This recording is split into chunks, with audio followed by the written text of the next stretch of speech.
On va baisser ça. Alléluia. Gloire à toi, Seigneur.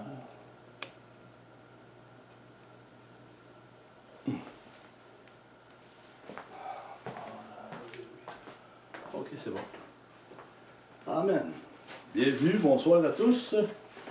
Bienvenue en ce jeudi le 26 janvier pour ce message de la deuxième partie. Je n'ai pas honte de l'Évangile. Amen. Alléluia. On puisse se tenir devant le Seigneur et on n'a pas honte de l'Évangile. On va proclamer le salut à quiconque veut l'entendre. Amen. Merci Seigneur d'avoir déposé ce message dans mon cœur. Ce message est appointé pour les temps que nous vivons. L'Église doit se secouer un petit peu.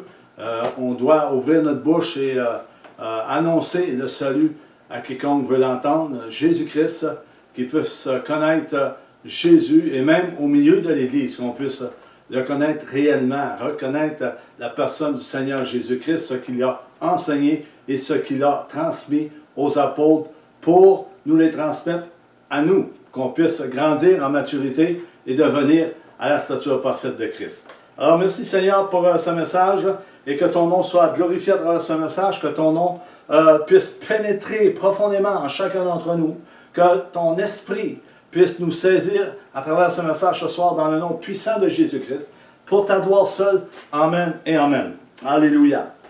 Alors, je n'aurai pas honte de l'Évangile, car elle est une puissance qui vient de Dieu, venant d'un Dieu puissant. C'est une puissance. La parole de Dieu est esprit et vie.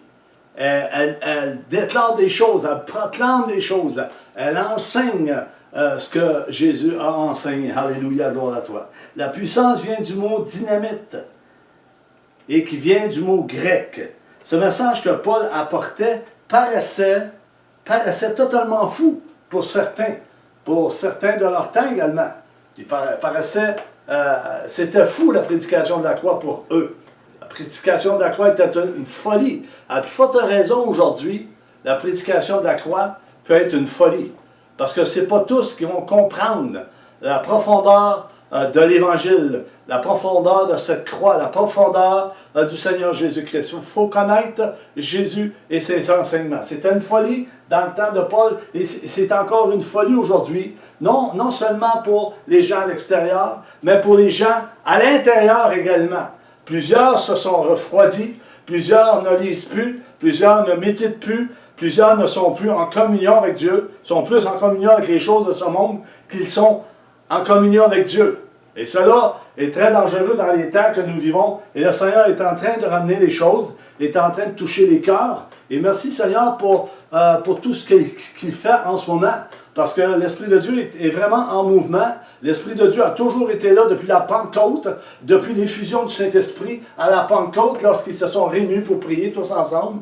Ils ont imploré Dieu et le Saint-Esprit est tombé sur eux. Et depuis la Pentecôte, cela se propage dans toutes les nations. La parole de Dieu est proclamée par toute la terre, ça n'a jamais arrêté. Alléluia. La seule chose qui s'est arrêtée en ce moment, c'est l'amour du plus grand nombre s'est refroidi de plus en plus.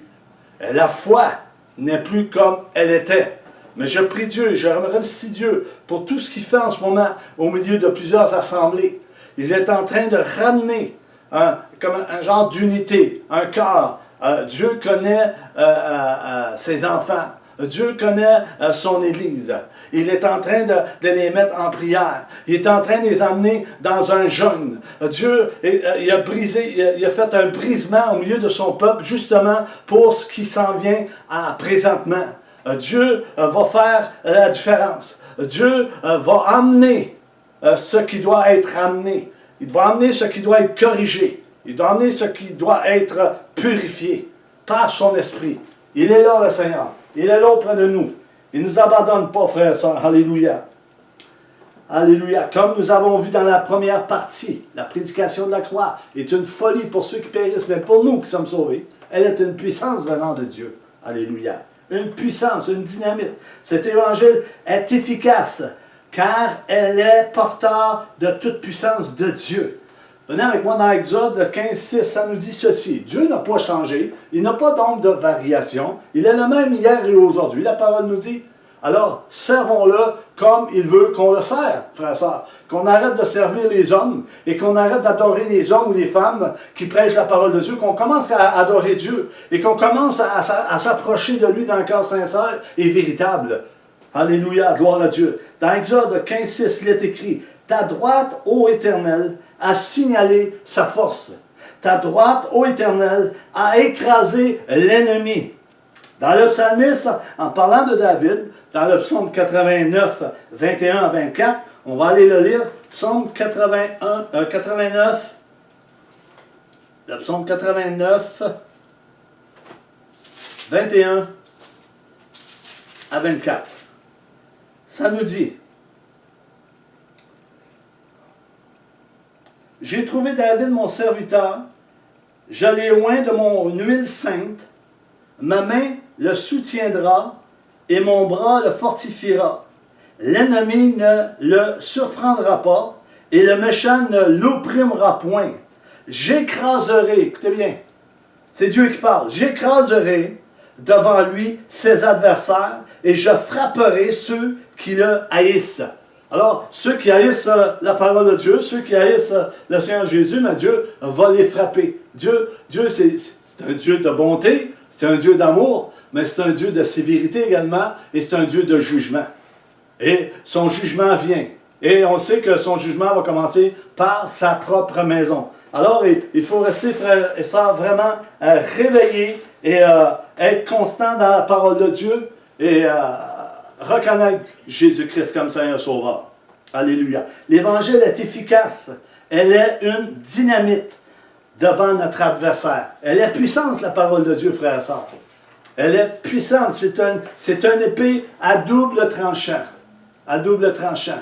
Alléluia. Et elle habite en nous. Seule la puissance de Dieu, écoutez bien, peut vaincre la nature pécheresse de l'homme pour lui donner une nouvelle vie. Alléluia. Seule la puissance de Dieu peut vaincre la nature pécheresse de l'homme pour lui donner une nouvelle vie. Une vie qui ne mourra jamais. Une vie en Jésus-Christ. Une vie consacrée. Une vie repentante. Une vie de réconciliation. Une vie totalement enracinée en Jésus-Christ. Et marchant dans les voies du Maître. Alléluia. Et dans l'enseignement qu'il a donné aux apôtres et aux disciples et aux prophètes de Dieu, pour qu'enfin que l'Église monte en maturité et qu'elle brille au milieu de cette génération perverse et qui s'en va vers la destruction. Nous devons faire la différence. Il est temps que l'Église se secoue un peu et soit attentif à ce que l'Esprit de Dieu nous transmet, frères et sœurs. Amen. Gloire à Dieu. Gloire à ton Saint-Nom. Il est là pour nous. Accueillons Christ dans nos vies. Est-ce que tu veux accueillir Christ dans ta vie? Accueille-le comme un ami. Accueille-le comme un frère. Accueille-le de tout ton cœur. Reconnais-le comme Seigneur et Sauveur de ta vie. Reconnais-le comme Messie. Reconnais-le comme celui qui a monté sur la croix du Calvaire pour te pardonner de tes péchés, pour te sauver d'une vie qui périt, des ténèbres. Alléluia. Ce Jésus qui vient bientôt, il vient chercher une Église glorieuse et victorieuse. Alléluia, gloire à Dieu. Car il est écrit dans l'Évangile de Jean 1,12, « Mais à tous ceux qui l'ont reçu, à ceux qui croient en son nom, elle a donné le pouvoir, la puissance de devenir enfants de Dieu, lesquels sont nés, verset 13, non du sang, ni de la volonté de la chair, ni de la volonté de l'homme, mais de Dieu. » Alléluia.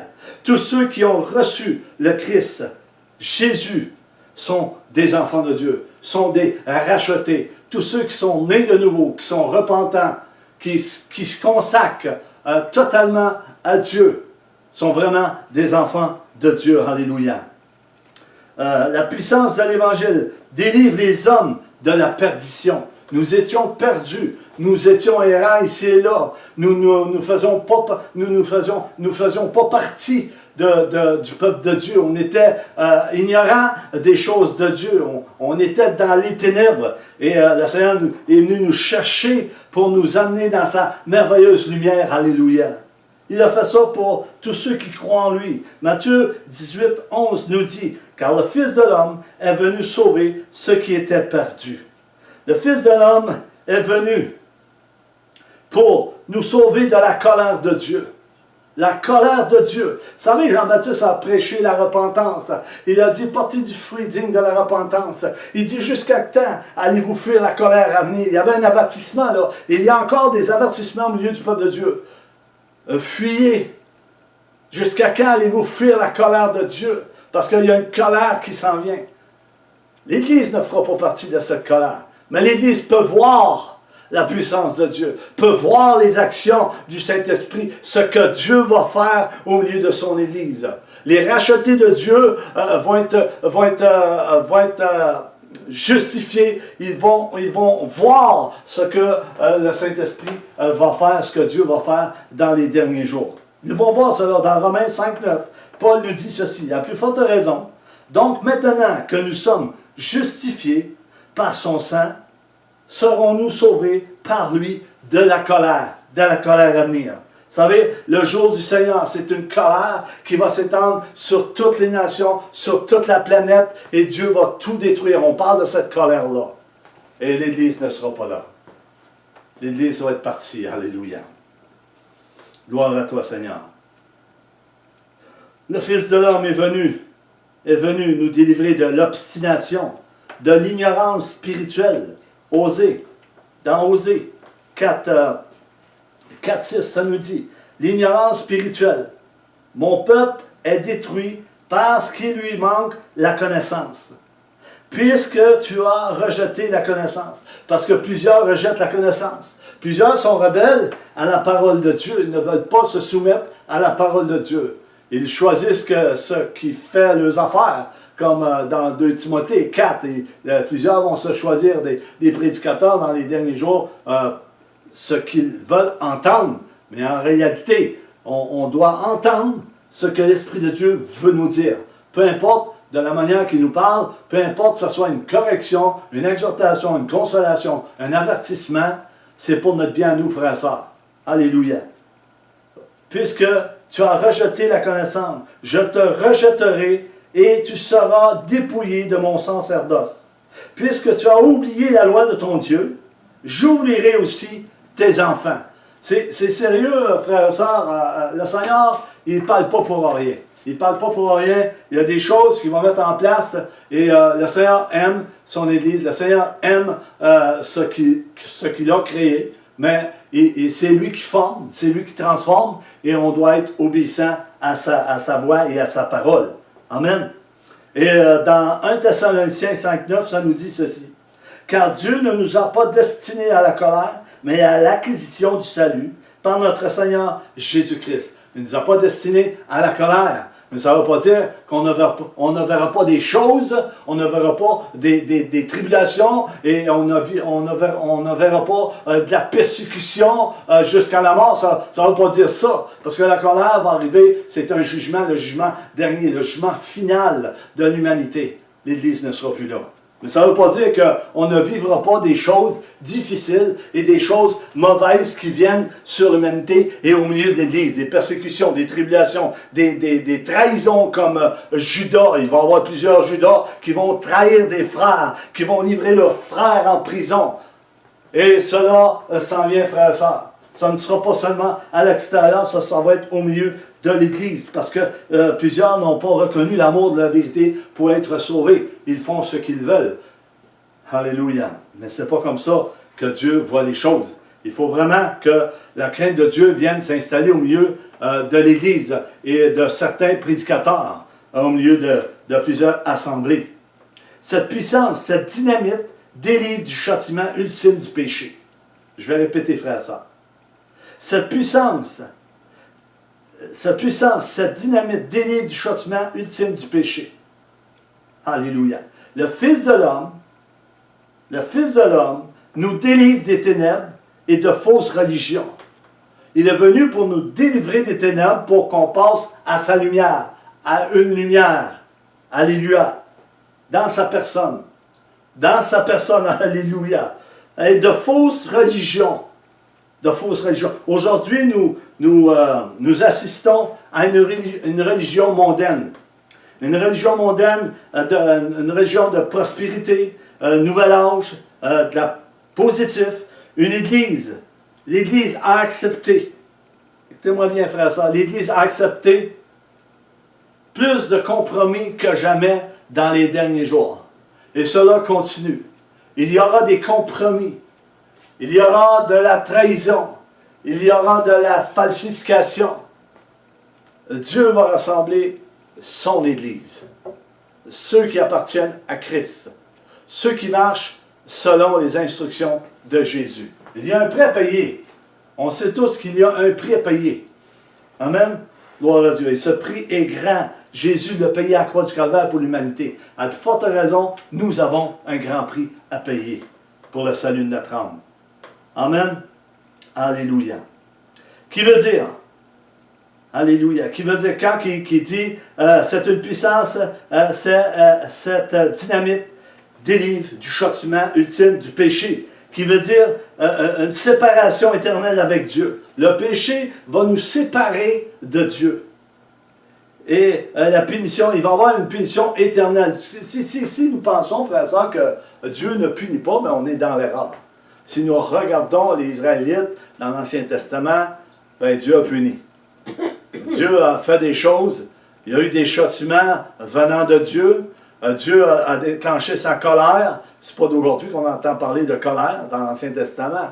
Et ils sont rebellés contre Dieu. Ils se sont fait un veau d'or. Ils se sont moqués de Moïse. Ils se sont moqués de Dieu. Ils ont viré de la main la parole de Dieu. Qu'est-ce qui est arrivé? Dieu a frappé 23 000 personnes en un seul jour. Et Dieu n'a pas changé, frère et sœur. C'est lui qui décide. Il est en contrôle de tout. De tout. Et rien ne lui échappe. Il sonde le cœur et les reins. Il sait. Il connaît ceux qui lui appartiennent. Et nous devons faire tous nos efforts. Paul, il traitait son corps durement pour pouvoir finir la course. Et Paul, il dit, soyez mes imitateurs. Qu'on puisse traiter notre corps durement pour arriver à la fin de cette course glorieuse qui est la fin, qui va nous donner des couronnes, la couronne de vie, la couronne de gloire, les couronnes, les récompenses. Alléluia pour ceux qui les veulent naturellement. Amen.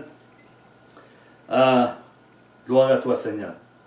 Apocalypse 26, ça nous dit heureux et saints ceux qui ont part à la première résurrection. Vous allez lire la suite. Croire, il faut croire, frère et sœur. Il faut croire à l'Évangile. Il faut croire à ce qui est écrit. Et non prendre des passages qui nous plaisent, qu'on se flatte avec des passages. Bon, ça c'est pour nous, ça c'est pas pour nous. Tu sais, on va arracher la page, ça c'est pas pour nous, c'est pour d'autres. Non, c'est pour chacun d'entre nous. Autant les Juifs, autant les Grecs, c'est pour nous. C'est pour tous ceux qui croient que Jésus-Christ est venu en chair et en os pour sauver l'humanité. Amen. Gloire à Dieu. Alors, faire confiance. Nous devons nous appuyer sur notre foi. La foi qui sauve. Vraiment, surnaturellement. C'est un don de la grâce de Dieu. Que Dieu produit dans nos cœurs. Dans Éphésiens, Paul dira ceci. Car c'est par grâce que vous êtes sauvés. Par le moyen de la foi. Et cela ne vient pas de vous. C'est le don de Dieu. C'est un don de Dieu. C'est un don que Dieu donne. On le voit, Paul en parle dans 1 Corinthiens 12, 9. À un autre est donné la foi par le même esprit. À un autre est donné la guérison, le don de la guérison par le même esprit. À un autre est donné le don de discernement par le même esprit. C'est Dieu qui donne. Il donne comme il lui plaît et quand il veut. Il décide tout. Le but et l'objectif de ce message, frère et sœur, le but de Dieu, est de nous montrer que sans lui, nous ne pouvons rien faire. Jésus le dit d'ailleurs dans les évangiles, sans moi, vous ne pouvez rien faire. Moi, je répète tout le temps, Seigneur, je ne peux rien faire. Sans toi, ben, je m'accroche à toi. Je vais toujours m'accrocher à toi. Parce que tu le dis, sans toi, on ne peut rien faire. Alors, je m'accroche après son vêtement. Rien faire. L'apôtre Paul a cru à ce qu'il avait été raconté par rapport à Jésus. Lui qui maltraitait les chrétiens. Il maltraitait les chrétiens, il les mettait en mort, il les lapidait, il faisait tout. Jésus lui a apparu sur le chemin de Damas. Il a entendu la voix du Seigneur, l'apôtre Paul. Et il n'a cessé de parler de lui dans tous les endroits par lesquels il passait.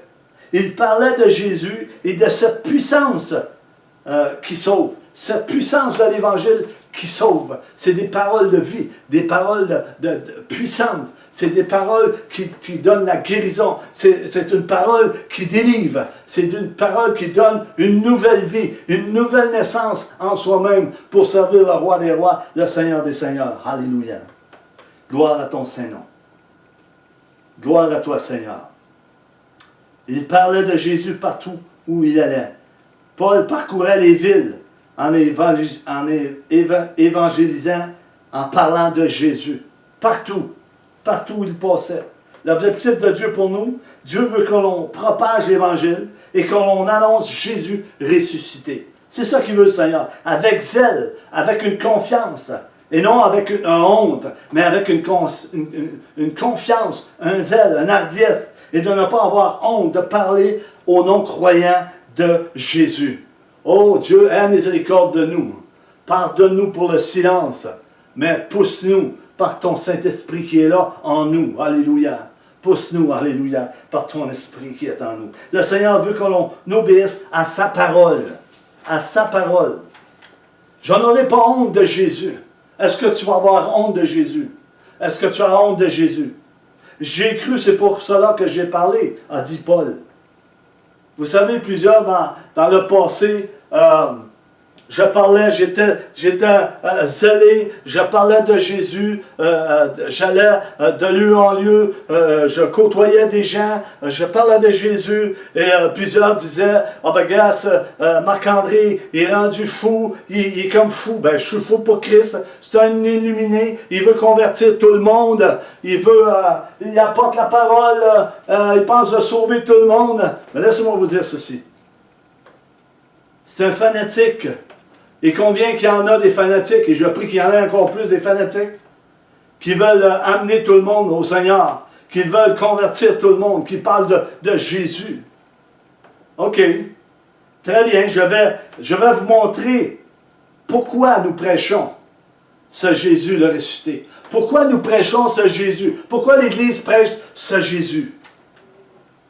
Dans la Genèse, il est le Créateur, il est l'agneau d'Abel, il est l'arche de Noé, le bélier d'Abraham, il est le puits d'Isaac, il est l'échelle de Jacob, il est le rêve de Joseph, il est la porte du ciel, il est le plan du salut, il est le royaume, le commencement et la fin. Il est le roi des rois dans l'Exode. Il est le tabernacle pour le sacerdoce. Il est majesté. Il est la bonté, la sainteté. Il est la grâce et la miséricorde. Dans le Lévitique, il est le Dieu saint. Il est l'alliance avec Israël. Dans Nombre, il est la nuée du jour et le feu de la nuit. Dans Deutéronome, il a la prunelle des yeux. Il a la fidélité et la victoire. Dans Josué, il est le cordon de fil de cramoisi. Il est l'Éternel qui sauve. Dans Juge, il est le libérateur. Il est le mâchoire. Il est la mâchoire de l'âne. Dans Ruth, il est l'amitié, il est la souveraineté. Il est le revêtement sur Israël. Dans 1-2 Samuel, il est les 12 chants d'Israël. Dans 1 roi, 2 rois, 1 chronique et 2 chroniques, il est le temple et le saint des saints. Il est l'Éternel des armées. Alléluia. Dans Esdras et Néhémie, il est la restauration, la construction, il est le bâtisseur, il est le rassembleur, alléluia, des peuples. Dans Esther, il est la fête des Pourim, il est la justice. Dans Job, il est la patience. Dans Psaume, il est le poème, le berger, la chorale. Dans les Proverbes, il est la sagesse, il est l'instruction, alléluia. Dans Ecclésiaste, il est le prédicateur, il est l'Église, il est l'Ecclésiaste. Dans les cantiques de cantiques, il est le Christ, il est le de Saron, il est la lys des vallées. Dans Isaïe, son nom est merveilleux, prince de la paix, puissant, Dieu puissant, le prince de la paix, alléluia. Dans Jérémie, son nom signifie l'Éternel, il est le baume de Galahad. Dans lamentation de Jérémie, qui veut dire un chant funèbre, il est la semence prophétique. Dans Ézéchiel, son nom, fortifié par Dieu, il est la roue au milieu de l'autre roue. Dans Daniel, ici, signifie Dieu est mon refuge, il est la pierre qui se détache, il est le Fils de l'homme. Dans Osée, il est l'apôtre de l'Ancien Testament, il est celui qui rassemble Israël. Dans Joël, il est l'Esprit qui est répandu au milieu du peuple de Dieu. Dans Amos, il signifie fardeau, il est le royaume éternel. Dans Abdias, ça signifie serviteur de l'Éternel. Il est le jour du Seigneur. Il est le jour du Seigneur. Dans Jonas, il est la colombe. Il est l'autorité souveraine. Dans Michéam, Habakkuk, il est le millénium. Dans Sophonie, Agé signifie Dieu a caché. L'Éternel a caché. Il est le jour de l'Éternel, jour du jugement. Dans Zacharie, signifie l'Éternel se souvient. Il est le Seigneur qui revient, produisant un réveil spirituel. Dans Malachie, qu'est-ce qui signifie mon messager? Il est le puissant Seigneur, il est la promesse. Dans Matthieu, c'est un cadeau de l'Éternel. Il est le roi, le roc, le Messie d'Israël. Dans Marc, il est le sauveur, la lumière des nations. Alléluia. Jésus est tout cela. Dans Luc, il est l'homme qui est venu en chair et en os. Dans Jean, il est le Dieu Tout-Puissant. Dans Actes des Apôtres, il est le Saint, il est l'Esprit, il est le feu. Dans Romains, il est la grâce et le pardon. Dans 1 Corinthiens, 2 Corinthiens, il est le fondement des dons de l'Esprit. Alléluia, dans l'Église. Dans Galates, Éphésiens, Philippiens, Colossiens, il est la nouvelle alliance. Dans 2 Thessaloniciens, il est l'espérance bénie. Dans 1 Timothée, 2 Timothée, il est le prédicateur et le diacre. Dans Tite et Philémon, il est la doctrine chrétienne. Dans Hébreu, il est notre souverain sacrificateur. Dans Jacques, celui qui guérit.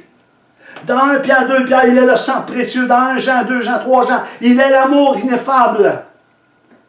Dans Jude, il est le défendeur de la foi authentique. Dans le livre de l'Apocalypse, il est la vision. Il est l'Église. Il est les livres des 7 sceaux. Il est les 7 trompettes, les 7 sceaux, les 7 coupes, les 2 témoins, la femme revêtue du soleil, le cœur des chantes. Alléluia, des chœurs, des chants qui chantent Alléluia. La nouvelle Jérusalem qui descend du ciel. Le roi des rois, le Seigneur des seigneurs, le grand sacrificateur, le berger des bergers, l'apôtre des apôtres. C'est Jésus-Christ, Alléluia. C'est pour cela que nous prêchons ce Jésus, mes amis. C'est pour cela que nous prêchons Jésus-Christ de Nazareth qui est venu en chair et en os. Nous prêchons ce Jésus qui est le seul chemin, la vérité et la vie. Il est cet espoir pour l'humanité. Accroche-toi à Jésus. Jésus revient bientôt, alléluia. Il est le grand berger, il donne la vie éternelle, une vie qui ne meurt jamais, alléluia. Venez à Jésus, connaissez le Père réellement, connaissez-le comme il veut se faire connaître, alléluia. Jésus a dit dans Jean 17,3, oh, la vie éternelle, c'est qu'ils te connaissent, toi, le seul vrai Dieu, et celui que tu as envoyé, Jésus-Christ, alléluia. Glory, je n'ai pas honte de Jésus. Je n'aurai pas honte de Jésus-Christ. Je n'aurai pas honte de propager l'Évangile, comme les apôtres l'ont déclaré dans 1 Corinthiens 18. Car la prédication de la croix est une folie pour ceux qui périssent, mais pour nous qui sommes sauvés, elle est une puissance de Dieu. Cette parole, elle est une puissance de Dieu, frères et sœurs. Nous devons la manger, nous devons la méditer, nous devons la prier, nous devons la propager, alléluia, à quiconque veut l'entendre. Alléluia, gloire à toi, Seigneur. Tu es merveilleux, tu es glorieux. Ésaïe 53, 1, 7. Voici une image du Dieu invisible. Voici une image du Dieu invisible. Qui a cru à ce qui nous était annoncé? Qui a reconnu le bras de l'Éternel? Il s'est levé devant lui comme une faible plante, comme un rejeton qui sort d'une terre desséchée. Il n'avait ni beauté, ni éclat pour attirer nos regards. Et son aspect n'avait rien pour nous plaire. Méprisé, abandonné des hommes, homme de douleur, habitué à la souffrance, semblable à celui dont on détourne le visage. Nous l'avons dédaigné, nous n'avons fait de lui aucun cas. Cependant, ce sont nos souffrances qu'il a portées. C'est de nos douleurs qu'il s'est chargé. Et nous l'avons considéré comme puni, frappé de Dieu et humilié. Mais il était blessé pour nos péchés, brisé pour nos iniquités. Le châtiment qui nous donne la paix est tombé sur lui. Et c'est par ses meurtrissures que nous sommes sauvés, que nous sommes guéris, frères et sœurs. Nous étions tous errants comme des brebis, chacun suivant sa propre voie. Et l'Éternel a fait retomber sur lui l'iniquité de nos fautes, de nous tous. Il a été maltraité, opprimé. Il n'a pas ouvert la bouche. semblable à un agneau qu'on amène à la boucherie, à une brebis muette devant ceux qui la tombent. Il n'a point ouvert la bouche. Et l'esprit et l'épouse dit, viens, viens boire de l'eau, viens boire de l'eau, viens boire à la source. Viens boire à la source d'eau vive. As-tu soif de Jésus? Viens boire. Il y en a qui viennent boire à petites gouttes. Ils viennent boire un quart de verre. Venez boire jusqu'à temps, jusqu'à la plénitude soit en vous, jusqu'à temps que les eaux débordent, des eaux vives qui débordent de votre cœur et qui coulent et qui déclarent et qui proclament le salut de Dieu, Jésus-Christ. Alléluia. Buvez jusqu'à quand? Buvez ces eaux vives qui coulent dans vos cœurs. Buvez ces eaux vives qui coulent dans vos cœurs. Remplissez vos coupes de joie, d'allégresse, de promesses, d'abondance, de bénédiction. Remplissons nos coupes. Allons buvez à la source du salut. Alléluia. Jésus a crié ceci dans Jean 7, 37, 39. Tout le monde connaît ce passage. Le dernier jour, le grand jour de la fête, Jésus se tenant debout, s'écria, si quelqu'un a soif, qu'il vienne à moi et qu'il boive. Celui qui croit en moi, des fleuves d'eau vive couleront de son sein, comme dit l'Écriture. Il dit cela de l'Esprit que devaient recevoir ceux qui croiront en lui. L'Esprit n'était pas encore, parce que Jésus n'avait pas encore été glorifié. Venez boire, et vos cœurs seront remplis des paroles de vie. Venez boire aux sources du salut, et vos cœurs vont être remplis des paroles de vie, de la parole de vie, alléluia, que Jésus a transmis à l'humanité. Et dans son temps, en parlant, repentez-vous car le royaume des cieux est proche. Il a donné ce mandat aux apôtres et aux prophètes par la suite. Et ce message est continué aujourd'hui. Cela continue aujourd'hui, repentons-nous. Et connaissons qui est la personne de Jésus-Christ. Jésus est venu pour nous sauver. Il s'est sacrifié à la croix du Calvaire pour chacun d'entre nous. Méprisé, rejeté des hommes. Ils l'ont battu. Ils ont craché dessus. Ils ont craché sur le salut de Dieu. Ils se sont moqués de lui. Et encore aujourd'hui, plusieurs se moquent de l'Évangile. Plusieurs n'en font pas aucun cas aujourd'hui de l'Évangile. Ils apportent ce qu'ils veulent apporter. C'est un autre évangile, c'est un autre Jésus, c'est un autre programme, c'est une autre célébration, c'est un ci, c'est un ça. Jésus reste le même, hier, aujourd'hui, éternellement. Frères et sœurs, restons dans la parole de Dieu. Restons dans la parole. Venez à Jésus. Venez à Jésus et buvez, jusqu'à ce que vous soyez remplis du Saint-Esprit, pour ceux qui ne le sont pas. Venez. Pour ceux qui ne sont pas, venez boire aux sources du salut, jusqu'à temps que vous soyez remplis de la plénitude du Saint-Esprit. Entrez dans votre chambre, jusqu'à temps que vous soyez remplis du Saint-Esprit. Criez à Dieu, demandez-lui. Alléluia. Criez vers Dieu, parce qu'il y a des temps difficiles et mauvais qui viennent, frères et sœurs. Il est temps que l'Église crie vers Dieu. Alléluia. Il est temps que certains prédicateurs élèvent la voix et crient vers Dieu. Venez boire aux sources du salut. L'Esprit et l'épouse disent, viens, que celui qui a soif vienne vers moi. As-tu soif de Jésus? Viens vers Jésus. Il y a plusieurs, oui, qui viennent, mais ne prennent qu'une petite gorgée d'eau. Ils ne prennent pas des grosses gorgées d'eau. Ils ne prennent pas un verre complet d'eau. Mais il faut boire. Il faut boire à cette source, jusqu'à ce que nous soyons remplis, et remplis, et remplis, et remplis de la plénitude du Saint-Esprit, jusqu'à temps que nous soyons remplis de la plénitude du Saint-Esprit, que l'Esprit de Dieu nous parle, que l'Esprit de Dieu nous transporte dans ses parvis, qu'on voit, qu'on entende le Saint des Saints dans notre cœur, dans notre quotidien, au milieu de l'Église, au milieu des nations, au milieu de notre travail, peu importe où, qu'on ressente la présence de Dieu, parce que la présence de Dieu, elle est là, elle est présente, elle habite en nous. Jésus habite en nous, le Saint-Esprit habite en nous. Alléluia. Glory. Et l'Esprit de Dieu veut réveiller son Église. Il est surprenant d'avoir certains prédicateurs et certaines femmes qui parlent et qui prêchent, qui veulent avoir un nouveau feu, qui veulent avoir une nouvelle onction, toutes sortes de nouveaux. Il n'y a rien changé. À la Pentecôte, ça s'est répandu. Et ça fait son chemin depuis des siècles. Jusqu'à aujourd'hui, c'est le même esprit qui habite en nous. C'est le même esprit que Christ a reçu. Si l'esprit de Christ habite en nous, nous sommes joyeux, frères et sœurs. Nous sommes gagnants. Nous sommes victorieux déjà. Alléluia. Amen. Amen. Gloire à Dieu. Je termine là-dessus. Je termine. Que Dieu bénisse son Église. Et je remercie Dieu pour tout ce qu'il fait présentement, parce qu'il est en train de faire des choses grandioses au milieu de la nation, au milieu de toutes les églises, de toutes les assemblées ici au Québec. Gloire à Dieu. Merci Seigneur pour ta parole. Merci parce que tu es saint, 3 fois saint. Merci Seigneur de nous corriger. Merci de nous avertir. Merci Seigneur de nous conduire dans ce sentier qui est éclairé, qui est à lumière. Merci de nous faire entrer dans ce chemin qui est étroit, resserré et étroit. Ce chemin qui mène à la vie éternelle. Puisses-tu, Seigneur, le déposer dans plusieurs cœurs.